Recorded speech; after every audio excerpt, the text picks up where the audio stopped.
సుమారు 150 దేశాల్లో యోగా ధ్యానం అభివృద్ధి చెందిందని, భారత్లో సైతం 10 ఏళ్లుగా విస్తృత వ్యాప్తి చెందటానికి ప్రధాని నరేంద్ర మోడీ ప్రత్యేక చొరవేనని కేంద్ర మంత్రి రామ్మోహన్ నాయుడు స్పష్టం చేశారు. శ్రీకాకుళం జిల్లా గార మండలం ప్రపంచ చారిత్రక ప్రదేశమైన శాలిహుండంలో యోగా సన్నాహక కార్యక్రమంలో కేంద్ర మంత్రి రామ్మోహన్ నాయుడు పాల్గొన్నారు. కలెక్టర్ స్వప్నిక్ దినకర్ పుడ్కర్, స్థానిక ఎమ్మెల్యే శంకర్ ఆధ్వర్యంలో వేలాది మంది యోగాభ్యాసన కార్యక్రమం నిర్వహించారు. యోగా ఆరోగ్యానికి సంపద అని కేంద్ర మంత్రి రామ్మోహన్ నాయుడు కొనియాడారు. ప్రతి ఒక్కరూ యోగా సాధన చేస్తే శరీరం ఫిట్ గా ఉంటుందని అన్నారు. జూన్ 21 నాడు యోగా దినోత్సవాన్ని ఉద్యమ రూపంగా నిర్వహిస్తున్నామని, దీంట్లో భాగంగా రాష్ట్ర వ్యాప్తంగా యోగాంధ్ర మాసోత్సవాలు ఘనంగా జరుగుతున్నాయని కేంద్ర మంత్రి కింజరాపు రామ్మోహన్ నాయుడు అన్నారు. సంపద యోగా, అటువంటి యోగా ఈరోజు సుమారు 150 దేశాల్లో చాలా గౌరవంతో ఆ యోగా కార్యక్రమాన్ని ముందుకు చేస్తున్నారు.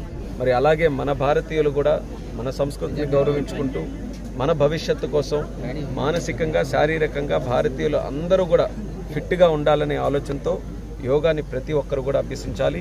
ఈరోజు ఒక మూవ్మెంట్ లాగా గత 10 సంవత్సరాలుగా ఎప్పటి నుంచి అయితే ఒక ప్రపంచ యోగా దినోత్సవంగా జూన్ 21 నడుస్తుందో అప్పటి నుంచి ఒక ఉద్యమ రూపంలో భారతదేశంలో కూడా ఒక కొత్త రూపంలో ముందుకు వచ్చింది.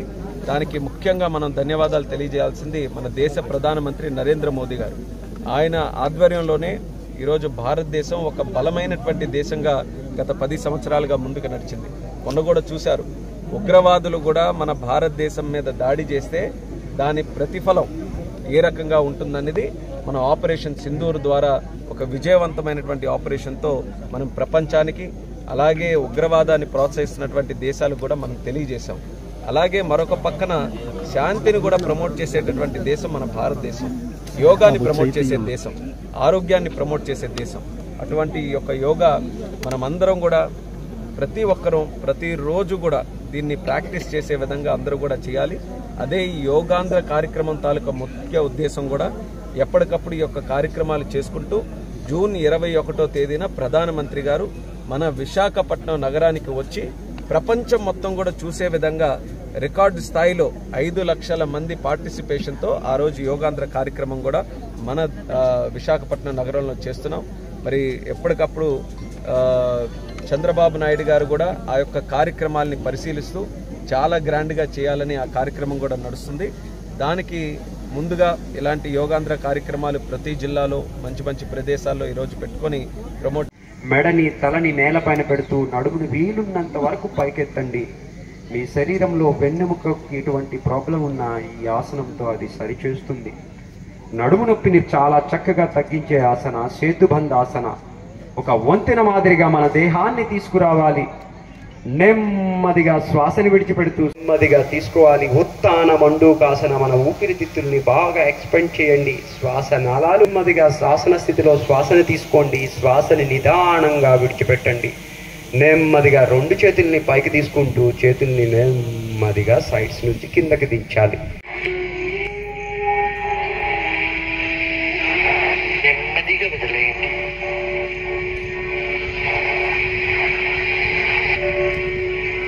మన పరిసరాలు వినిపించే అన్ని శబ్దాలు వినండి.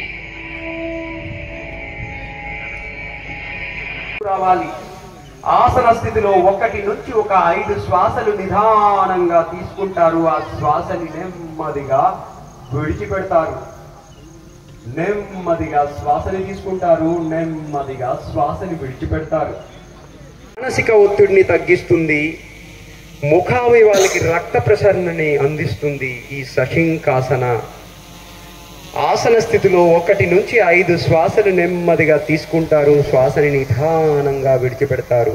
శరీరానికి విశ్రాంతి ఇచ్చే ఆసనంలో ఇదొక ఆసనము.